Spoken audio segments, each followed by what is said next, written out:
Kailan ka huling nag-upgrade ng iyong cellphone? Pero hindi lang device ang ina-upgrade. Anumang bagay o pamumuhay na gusto nating iangat ang level o kwalidad ng performance o serbisyo, nag-upgrade tayo. Tulad ng buhay espiritual, nais mo ng malinis na konsensya, maging mas matulungin sa kapwa, o mas malapit sa Diyos. Ang panahon ng Kwaresma o Lent ay panahon para mag-upgrade. Sa Luke chapter 4 verse 1 to 13, ipinamalas ang katatagan ni Jesus para tanggihan ang anumang tukso at magtiwala ng higit sa Diyos.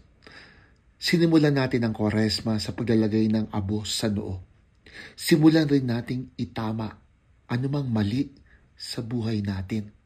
Iangat anumang bahaging mahina sa ating pagkatao. Ano ang i-upgrade mo? Paki-share at follow ang ating social media account. Tandaan, lakasan mo ang iyong loob.